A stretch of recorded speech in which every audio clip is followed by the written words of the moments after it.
Halo, selamat pagi pemirsa. Senang sekali rasanya bisa berjumpa lagi di program Ayo Sehat, tentunya dengan sejumlah informasi dan juga inspirasi seputar dunia kesehatan. Tidak lupa kami ingatkan kepada Anda untuk tetap menjaga protokol kesehatan dan semoga pandemi COVID-19 ini bisa kita lewati bersama-sama. Pemirsa, untuk terus mengetahui info soal kesehatan, jangan lupa untuk follow Instagram Ayo Sehat di @ayosehat_Kompas TV dan juga di kanal YouTube Kompas TV. Pemirsa, tanggal 25 April selalu diperingati sebagai Hari Malaria Sedunia. Hari ini kita akan membahas mengenai malaria yang masih menjadi penyakit endemi di sejumlah wilayah di Indonesia. Membahasnya lebih dalam nanti akan terhubung dengan Direktur Pencegahan dan Pengendalian Penyakit Tular, Vektor, dan Zoonosis Kementerian Kesehatan, Didik Budianto. Tidak hanya itu saja, kita juga akan berbincang dengan dokter spesialis penyakit dalam, Dr. Robert Sinto. Mari kita mulai Ayo Sehat bersama saya, Elgin Fridianto.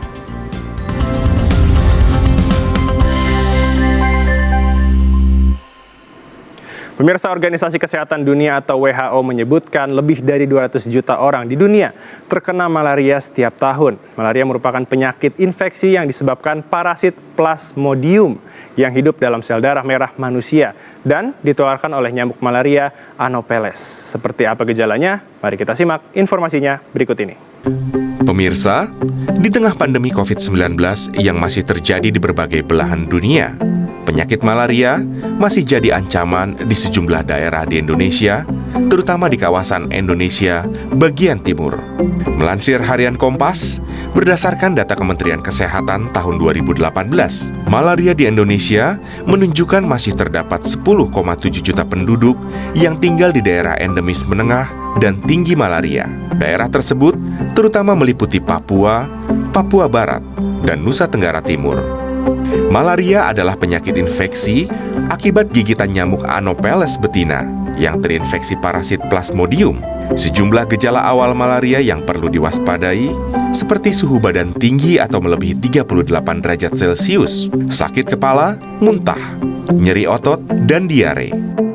Namun pada beberapa jenis malaria, gejala muncul dalam siklus 48 jam. Selama siklus ini, penderita awalnya merasa kedinginan dengan menggigil, disertai dengan keringat dan kelelahan yang parah. Gejala ini biasanya berlangsung antara 6 hingga 12 jam. Jenis malaria yang paling serius disebabkan oleh parasit Plasmodium falciparum. Tanpa perawatan yang tepat, jenis ini dapat membuat seseorang dengan cepat mengalami komplikasi yang parah dan mengancam jiwa, seperti masalah pernapasan dan kegagalan organ, hingga menyebabkan kematian. Lalu seperti apa cara mencegah dan mengatasi malaria? Temukan jawabannya di Ayo Sehat. Bersama saya sudah terhubung Pak Didik Budianto, Direktur Pencegahan dan Pengendalian Penyakit Tular, Vektor, dan juga Zoonosis. Selamat pagi Pak Didik. Selamat pagi Mas El. Bagaimana kabarnya Pak Didik? Alhamdulillah. Alhamdulillah. Baik, Ya. Pak Didik, kita langsung ke tema saja Pak. Sebenarnya melihat perkembangan malaria dalam beberapa tahun terakhir untuk di Indonesia, apakah ada peningkatan Pak Didik? Iya, sejauh menurut data base yang ada, bahwa ada kecenderungan menurun Mas El. Baik. Menurun, kalau kita lihat sejak tahun 2010 sampai dengan tahun 2020, akhir yang kemarin, ini kalau kita lihat API-nya, Annual Parasite Incident-nya ini menurun. Kalau tahun 2010 itu sekitar 1,96 per 1000 penduduk. Oke. Sedangkan tahun 2020 menurun menjadi 0,87 per 1000 penduduk. Kalau dilihat dari jumlah kasusnya, saat ini sekitar 235.780-an begitu. Oke. Apa yang menyebabkan itu menurun Pak Didik? Ya, strategi-strategi yang tentu saja kita selalu mencoba untuk bisa kita implementasikan di daerah. Jadi teman-teman kerjasama daerah yang ada di daerah-daerah endemis tentu saja. Ya, ini yang kita tekankan untuk dalam menjalankan strategi secara umum dan juga secara spesifik Agustus. Gitu. Oke. Kalau untuk saat ini wilayah bagian timur berarti apa yang masih menjadi endemi ya? Betul. Ya, betul sekali. Oke, baik Pak. Untuk strategi atau langkah mengatasi malaria agar mencapai eliminasi malaria total pada tahun 2030 apa saja Pak strateginya? Ya, secara umum tadi saya katakan bahwa strategi kita untuk penyakit yang ditularkan melalui vektor, seperti salah satunya malaria ya, tapi bukan hanya malaria, tapi ada juga yang DBD. Nah ini pun juga yang pertama adalah bagaimana mengendalikan vektor. Jadi pengendalian vektor ini yang utama sebagai ujung tombak. Untuk pengendalian vektor tentu saja ada semacam data yang dibutuhkan untuk intervensi, yaitu kita lakukan surveillance vektor yang betul-betul yang adekuat, real time. Kemudian ketika terjadi kasus, tentu saja kita harus meningkatkan bagaimana teman-teman di daerah kapasitas diagnosis dininya dan juga tata kelola kasusnya. Nah, 3 strategi ini yang kita terapkan, Mas El, untuk bisa mengeliminasi ke arah sana. Walaupun sebetulnya target kita terbagi menjadi 5 regional untuk bisa menyampaikan iya. Jadi regional Bali sama Jawa Bali yang saat ini sudah mencapai sekitar 95% kabupaten kotanya sudah tereliminasi malaria. Kemudian regional Sumatera, kemudian Sulawesi dan NTB yang ini nanti diusulkan tahun 2025 ini bisa tereliminasi. Regional Kalimantan dan Maluku Utara, regional Maluku dan NTB, dan terakhir regional Papua. Jadi 5 regional ini yang bertahap kita lakukan untuk bisa terjadi eliminasi malaria.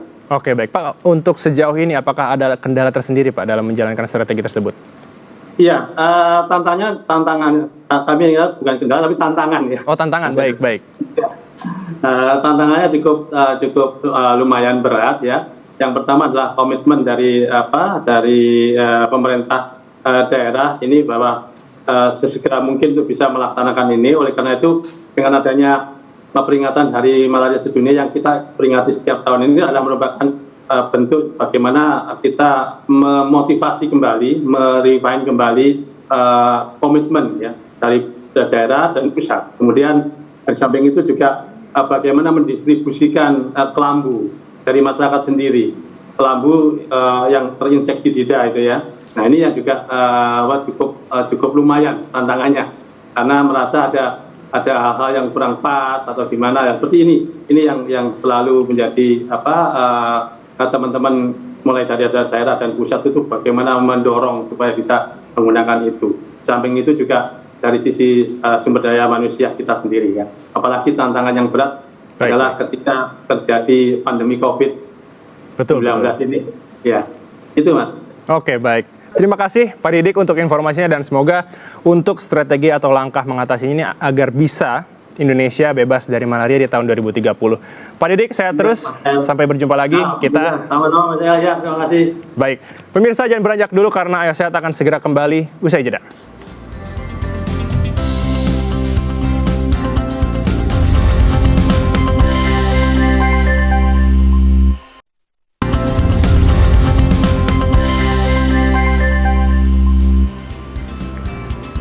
Terima kasih Anda masih menyaksikan program Ayo Sehat pemirsa. Nah, sekarang sudah bergabung bersama saya Dr. Robert Sinto, dokter spesialis penyakit dalam. Selamat pagi dokter. Selamat pagi Mas El. Bagaimana kabarnya dok? Sehat Mas El. Terima kasih sudah kembali datang lagi di program Ayo Sehat. Sekarang kita akan membahas mengenai malaria dok. Ya. Nah, pemirsa perlu menjadi informasi bahwa Dr. Robert dan juga seluruh kru yang bertugas pada pagi hari ini sudah menjalankan protokol kesehatan yang ketat dan juga sudah melakukan tes terhadap COVID-19.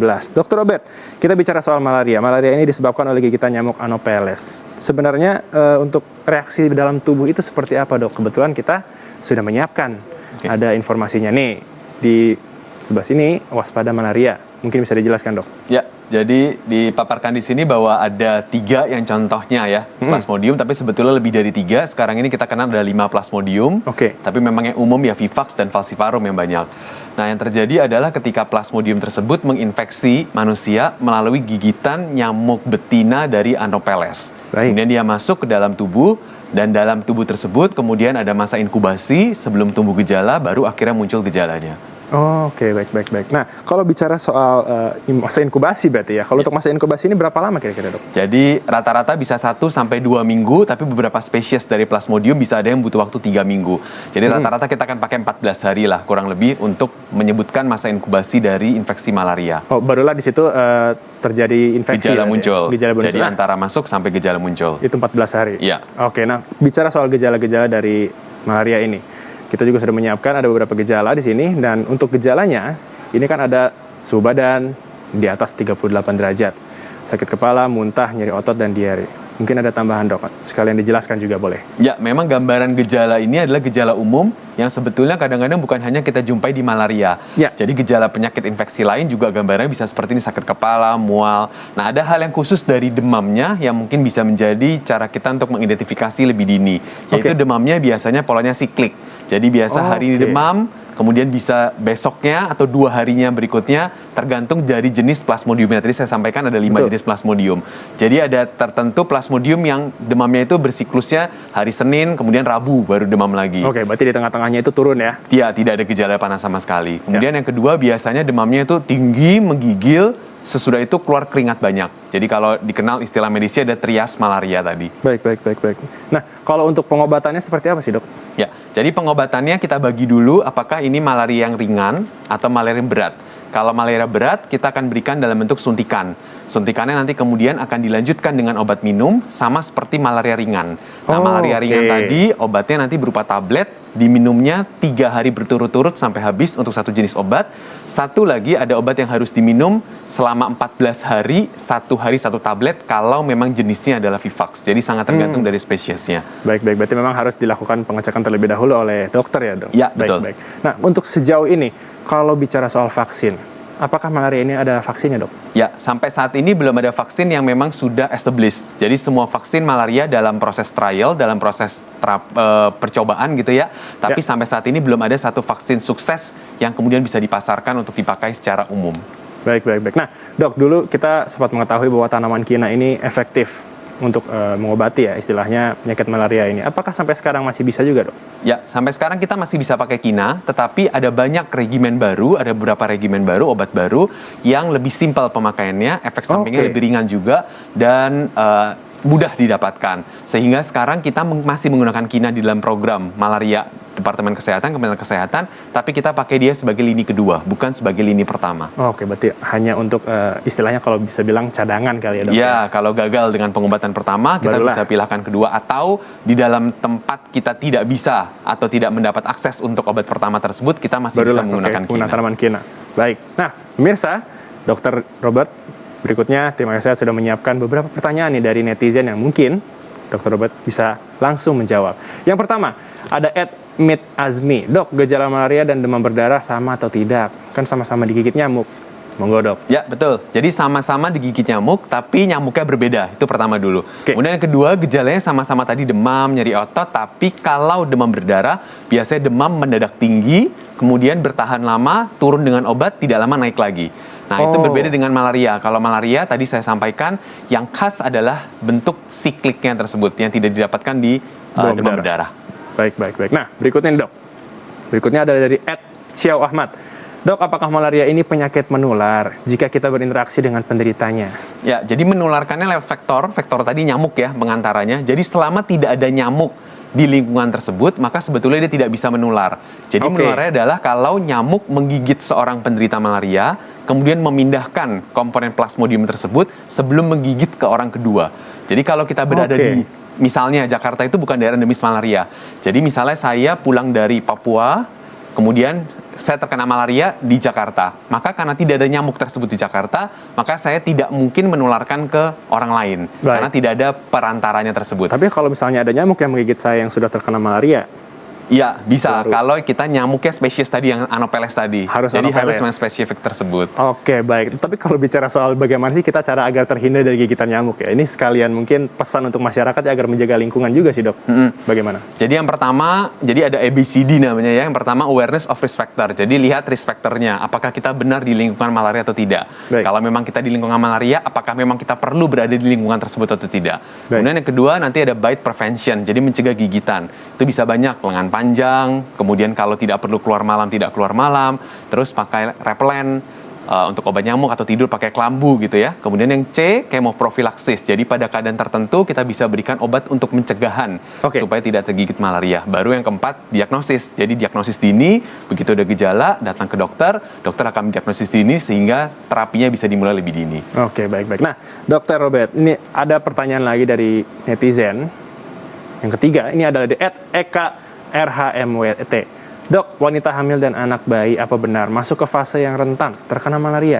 Ya, secara umum kita akan katakan bahwa populasi tersebut populasi rentan karena memang kekebalan tubuhnya kan tidak seumum orang umum ya. Jadi ya wanita hamil dan anak bayi memang lebih rentan. Kedua, tadi salah satu pencegahan yang C, prophylaxis itu tidak bisa kita pakai untuk orang hamil, wanita hamil, dan anak-anak. Sehingga ya risiko untuk exposure ke daerah-daerah yang tinggi malaria kalau dia pergi ke situ menjadi lebih tinggi, menjadi lebih rentan dibandingkan dengan populasi dewasa muda pada umumnya. Oke, karena imunnya juga masih rendah banget ya dok ya. Nah dokter, perbincangan kita soal malaria ini masih seru banget, tapi kita harus jeda dulu. Pemirsa jangan banyak dulu karena Ayo Sehat akan segera kembali usai jeda.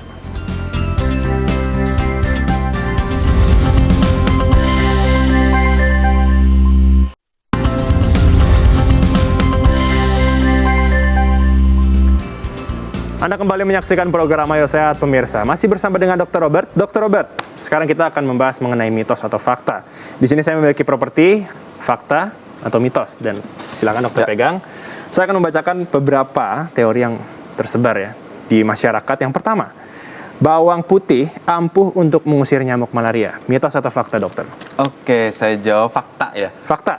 Oke, penjelasannya dok. Oke, jadi fakta tapi pakai tanda bintang asterisk. Jadi gini, jadi memang penelitiannya ada bahwa ekstrak air bawang putih dalam konsentrasi tertentu itu memiliki kemampuan atau daya bunuh terhadap larva dari nyamuk gitu ya. Tapi kenapa saya kasih bintang tadi bukan berarti kita menyebar bawang putih atau kita mengoleskan bawang putih gitu. Jadi jangan salah paham bahwa memang ada penelitiannya, tetapi memang dalam air ekstrak. Air ekstrak bukan bawang putih, bukan bulat-bulat ya. Betul. Baik, itu seperti mau mengusir vampir kalau misalnya disebar gitu aja. Nah, yang kedua, mitos atau fakta penggunaan kelambu dapat mengurangi gigitan nyamuk malaria. Silakan, mitos atau fakta, dokter? Oke, ini fakta ya. Jadi memang tadi saya sampaikan bite prevention, jadi mencegah gigitan, salah satu yang efektif adalah menggunakan kelambu. Bahkan di beberapa tempat yang memang malaria endemis, pemerintah itu menyediakan kelambu tersebut dicelup di insektisida tertentu. Jadi kelambunya itu memiliki insektisida, jadi selain dia mencegah gigitan, dia juga akan mematikan nyamuknya. Baik. Nah, berikutnya yang ketiga, mitos atau fakta nyamuk malaria hanya menggigit di malam hari, dokter? Silakan. Iya, fakta ya. Jadi memang ini fakta umum bahwa memang malaria nyamuknya banyak menggigit pada malam hari. Karena itu pencegahan utamanya salah satu tadi adalah kalau malam hari kalau bisa tidak pergi gitu ya. Betul. Tapi lagi-lagi tetap nyamuk itu memang ada populasi tertentu juga yang bersirkulasinya pada pagi siang hari gitu ya. Jadi tidak bisa dipukul rata semua pada waktu malam hari, tetapi memang mayoritas pada keadaan malam hari. Baik. Nah, yang keempat, dokter, mitos atau fakta malaria tidak dapat terjadi secara berulang. Wah, ini kalau udah sembuh apakah akan terinfeksi lagi? Mitos atau fakta, dokter? Oke, ini mitos. Oke, jadi bisa terinfeksi ulang kalau kita pergi ke tempat yang sama gitu ya, karena memang malaria itu tidak mengakibatkan kekebalan yang sifatnya seumur hidup atau menetap. Atau yang kedua, kalau kita tidak obati dengan benar, dengan baik, dengan tuntas pada beberapa jenis plasmodium, itu dapat tersisa parasit di hati. Nah, parasit di hatinya tersebut kemudian saat pada waktu tertentu, hitungan tahun gitu misalnya, itu bisa kemudian mengakibatkan gejala malaria lagi. Gitu. Jadi memang ada jadi kambuh ya. Jadi nyebutnya jadi seperti kekambuhan padahal tidak terinfeksi lagi, tapi memang tidak diobati dengan benar sehingga sisa yang ada di hati tersebut yang kemudian bisa berkembang biak lagi dan mengakibatkan gejala malaria kembali. Oke, baik. Berarti tidak harus dengan gigitan lagi ya berarti? Iya, bisa dengan tidak gigitan untuk jenis plasmodium tertentu. Baik. Nah, mitos fakta yang terakhir, dokter. Berada di ruangan sejuk dapat mencegah malaria. Bagaimana, dokter? Oke, itu fakta ya. Saya bilang fakta dulu tapi pakai bintang lagi. Pakai bintang lagi, fakta. Jadi memang secara umum udara yang sejuk itu menghambat pertumbuhan atau gerak kinetika dari nyamuk. Tapi kemudian ada penelitian baru-baru ini, beberapa tahun terakhir, ternyata suhu yang lebih rendah itu memang menghambat pertumbuhan atau pergerakan nyamuk, tetapi kalau kita naikkan suhunya, itu bisa jadi dia hidup lagi, berkembang biak lagi, siklus lagi.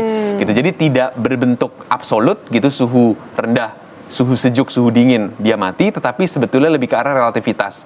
Bahwa suhu yang lebih tinggi itu kemampuan gerak atau kinetika dari nyamuk memang lebih aktif atau lebih baik. Oke, lebih tinggi itu lebih panas berarti? Ya, lebih tinggi, lebih panas suhunya itu lebih aktif. Tapi bukan berarti absolut bahwa kalau rendah tidak ada aktivitas. Baik.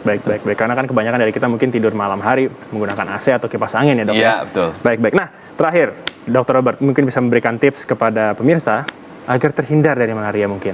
Ya. Silakan. Jadi tadi saya sudah sampaikan kalau kita berada di daerah Indonesia itu memang daerah yang masih endemis untuk malaria, maka ada 4 pencegahan yang harus kita lakukan.